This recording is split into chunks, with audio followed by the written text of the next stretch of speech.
All right, everybody, Mike Lieberman from Advisors Capital, 10-second interview show. We are back with the first ever non-ACM guest we've ever had. So this is a big step for us. No pressure to you, Michael Rose, Director of Wealth Management for Cerulli Associates. For those who don't know, Cerulli is the 800-pound gorilla in the space for financial services research. For everything financial services, these guys have it covered. We do a lot of work with them. We distribute a lot of information that we get from them. So we obviously think it's a great partnership, and we wanted to expand upon that on the 10-second show. So with that, Michael Rose, here are the rules. I will ask you 5 questions. You will have 10 seconds to answer each question.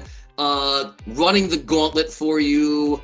Good luck, my friend. First question, right? These are going to be more directed to financial advisors. But first question, over the next 5 years, right? Mutual funds, ETFs, SMAs, where do you see growth? Where are advisors going to be putting their money? You got 10 seconds, go. Yeah, so we're expecting advisors to increase their allocation largely to ETFs and SMAs, largely at the expense of the mutual fund structure. The reason behind that, the growth in ETFs is driven by increasing preference for low-cost investing, of course, the greater tax efficiency of the ETF structure, as well as the transition of advisors away from brokerage and into advisory accounts. In terms of SMAs, we're seeing growth there and expectations for increased allocations for a couple reasons, largely the just inherent benefits of the SMA structure in terms of cost, tax efficiency, increased interest in the new direct indexing capabilities, as well as the growth in the use of SMAs, which is simplifying the reporting structure for a lot of advisors of SMAs. And lastly, just the lower AUM requirements that we're seeing in SMA structures as technology has made them easier to implement. I mean, Mike, that was like a 3-minute answer. I mean, that was like, we're going to let it slide because this is your first time on the show, but that was like 3 minutes. So, all right, so next question. Let's move on to the next question. Advisors are gathering new assets. You had a really interesting, we were just talking about this before. How are advisors gathering new assets? New clients, existing clients. Where are future assets coming from? 10 seconds, hit it. Yeah, majority is coming from existing assets. So about 40% from new clients with new money, about 60% from existing clients through consolidation of held away accounts, new account contributions. We think a big part of this story is financial planning and the ability of advisors to identify held away assets and recognize the opportunity to bring those on board.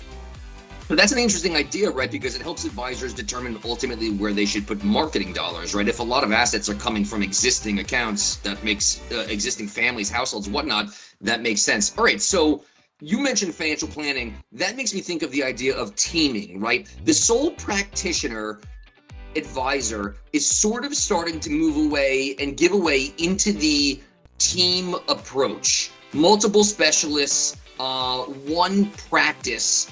Is that the future of the financial advisor? Multiple specialists, one practice versus the solo? I think there'll still continue to be a diversity of structures. So right now, about half of the advisor force is solo, meaning there are no other senior advisors. There might be a support or administrative person, but a solo practice. We are seeing increased adoption of teaming among advisor practice for a whole variety of reasons. Right now, only about a quarter of advisor practices employ a specialist, but we do think, long term, we're going to see increasing transition away from solo practices into teams for a variety of reasons. There are a lot of benefits to both advisors and broker-dealer and wealth management firms they're working with. All right, so teaming, more people on your team. That makes me think of succession, right? I've done plenty of presentations on this. Advisors do not have succession plans to the type of level you think they would. Industry-wide, that number is less than 50% have succession plans. Why? Why are advisors so hesitant?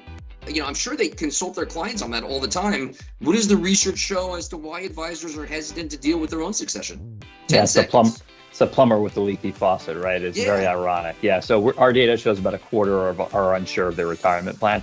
When we talk to advisors, honestly, it's just the same reason investors don't have estate plans. They just don't take the first step to start, implementing change.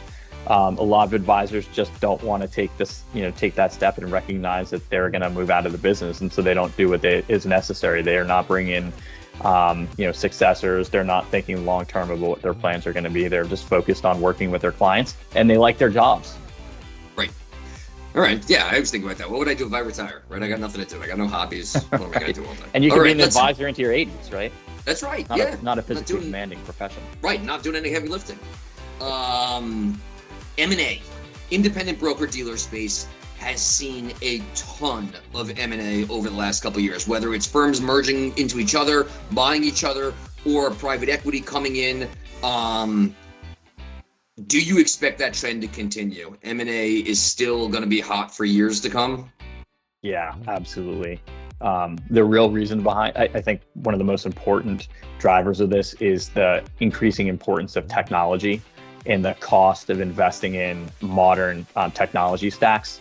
When you have a larger advisor base to spread those fixed investments across, it increases your ROI on those fixed technology investments. And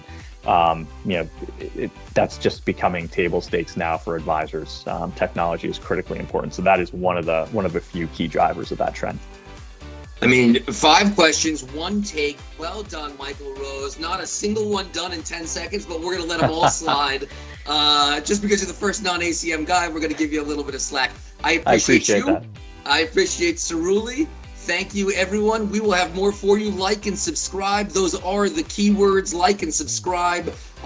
We will post more for you and have it when we got some new good stuff. Thanks, everybody. Talk to you all soon.